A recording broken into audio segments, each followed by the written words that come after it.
And we're back for the next installment of Snowblind, an Edward Red Mage story. Which way did you say that they went? I asked Lucas, once we were out on the road.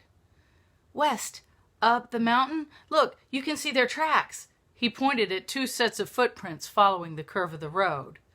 Well, let's go then. I led the little party into the snow-silenced twilight.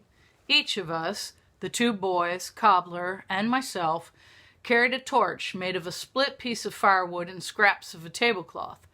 In addition, I had a half-dozen green glowing orbs bobbing around my head like out-of-season fireflies, making me look far more powerful than I felt. I didn't hear any more wolves, but that certainly didn't mean that they weren't out there. Alf! I called as we trudged through the snow, following a road only distinguishable by the absence of trees. It's getting dark! Where are you? Rounding a bend, we spotted a dark, hulking mound in the middle of the road.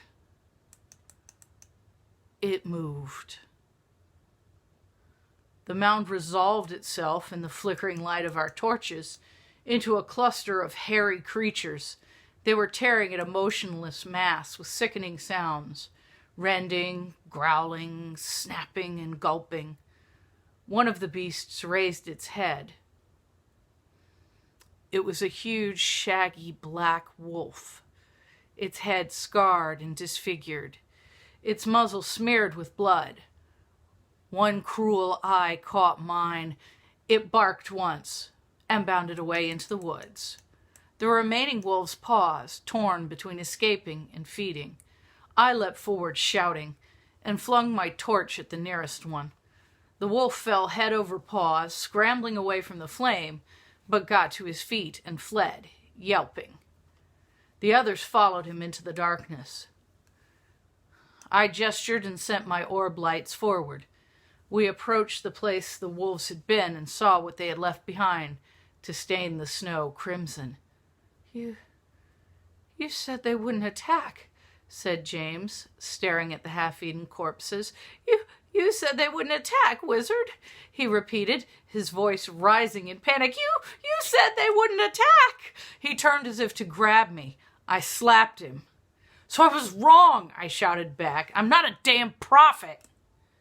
Stop it, both of you, cried Lucas. You're not helping, and where's the other fellow, he asked. I realized there were only 2 human bodies in the road, Alf and the potter. The rest of the blood belonged to 3 wolves. The hunters had not sold their lives cheaply.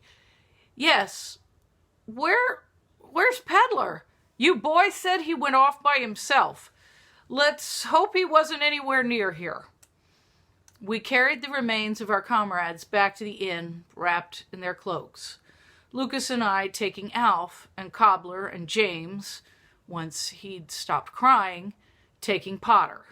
Once we arrived, we realized that burning the bodies properly would probably take all of our dwindling supply of firewood, and that the ground was just too iron-hard to even bury them.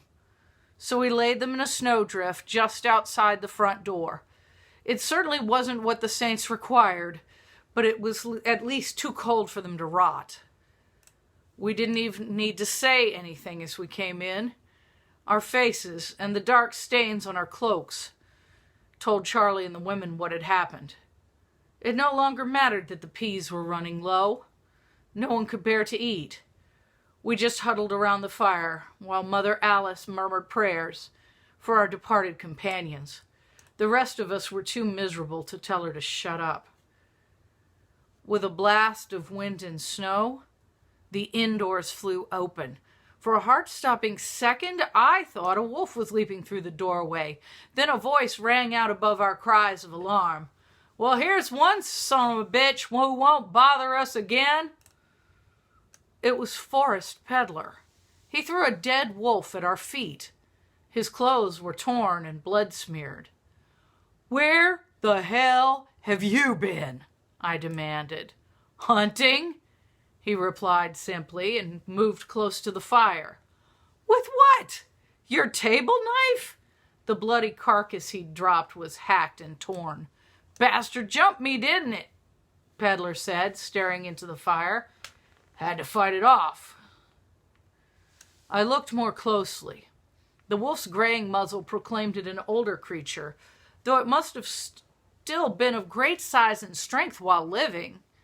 Added to the ones we had seen in the road, it made 4 wolves dead. But we had lost 6 of our 13. Now Charlie was dead. The shock of the dead wolf had been just too much for the old man in his weakened state. We laid him outside with the others. The dead wolf we flung into a ravine, in spite of Peddler's protest that he wanted to make a cloak out of it. The corpses were gone the next day. Wolf tracks patterned the inn yard and made wide paths from the inn to the wood. Charity cried. Lucas and James cried. I felt like crying, but I didn't. The snow kept falling. First Man's Day, Tanis month. No one left the inn to hunt today except Peddler, who was out before the rest of us were awake. I don't know if he's exceptionally brave or exceptionally stupid, or maybe he figures the wolves won't be hungry since they ate our friends last night. If the snow doesn't let up soon, I don't think we'll ever get away from here. Our food is gone now. Damn wolves have been picking us off one by one. I know winter lasts longer in the mountains, but it can't last forever. Psst, Eddie, said Lucas, interrupting my depressing train of thought. I just went down to feed the horses. We're almost out of hay. What are we going to do? Well, said James, with a grim look that let me know he wasn't joking, we could just eat them. Not a bad idea. If Peddler doesn't bring anything in tonight, I said. Any of them belong to the dead fellas? I know that little shaggy one was Peddler's. We'll take him first. Are you serious? Lucas said. His city upbringing had made him soft and tender-hearted, I supposed. They have names. I've been taking care of them for weeks, and they trust me. And still it would be kinder to kill them quickly than let them starve, I said. I don't really want to do it any more than you do, I added. I'd grown up in the city myself, after all. But we have to survive. James laughed hollowly. And I think 2 weeks ago we had more than we cared to eat, and beer as well. I'd gladly trade last week's hangover for this week's hunger. No argument here, I said. We're all starting to look a bit worn. Saving Forest Peddler, said Lucas, our resident hunter, seems to be doing fine. You suppose that rascal's keeping the best of his game for himself? Hey, what's wrong, Edward? An unsettling thought gripped me, and I felt my stomach turn. Hey, Eddie, what's wrong with you? Lucas asked. You look like old cheese. My face must have gone white. No, I murmured, trying to free my mind from the ghastly suspicion. No, it's unheard of. Not now, not in this kingdom. But what is? Asked James. I ignored him. Not in this kingdom, I repeated, not this far to the northeast. What are you talking about, Master Edward? Lucas asked. If we were west of the mountains, out in the plains country. I shook my head. Still, in the land of the blind. The land of the blind? Lucas repeated. The one-eyed man is king. What the hell is that supposed to mean? James demanded. Hopefully, I said, that I've read too many books. But it seems like I hadn't read nearly enough. A few minutes later, looking for Charity, I found her crying in a corner, alone. She hid her tears when she saw me approach. What's wrong, mistress? I asked.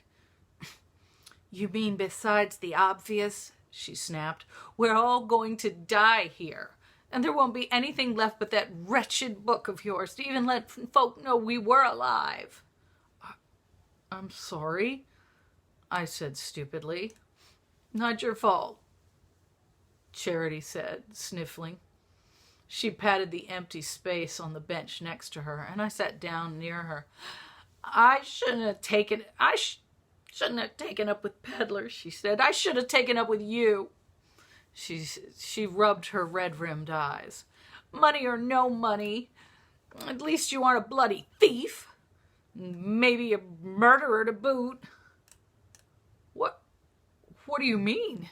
I asked, though I was afraid I already knew. This morning, I was digging through forest packs of goods for something extra to keep the cold off, and I saw the brooch Gerald was wearing when he left, one I pinned his cloak on with when he went out to hunt that last morning. Forest peddlers murdered and robbed Gerald Tinker and the smith and probably all the rest of them and left the bodies for the wolves to clean up, and what can I do about it?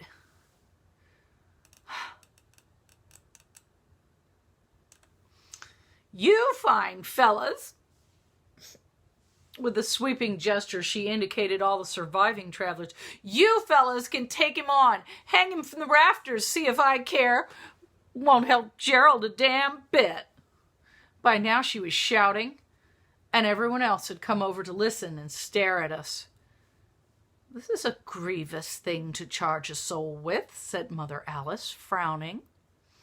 Have you any proof? I told you, Charity protested. Gerald's brooch was in his pack.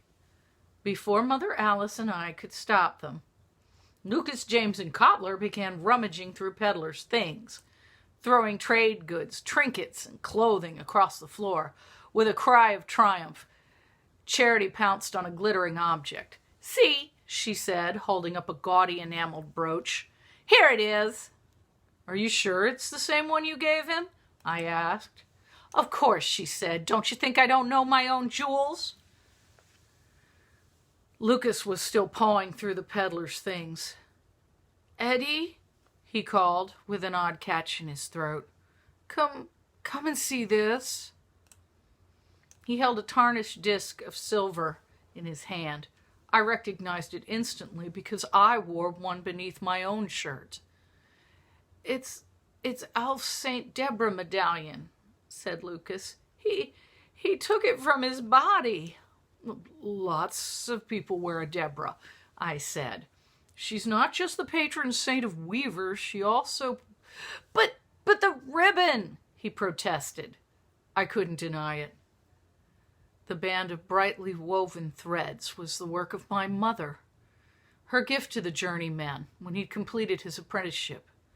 The others clustered around us. We showed them the medallion, told them whose it had been. So he's robbing the dead, said Cobbler. Without a doubt, I said. What else he's done, we don't know for sure yet. Now put his things away. You lot shouldn't have touched him to begin with, but what's done is done. Don't say anything to Peddler when he comes back from hunting. I don't want him feeling trapped in here and perhaps harming the ladies. I have a nasty suspicion about this fellow, and I'd like to deal with him my own way.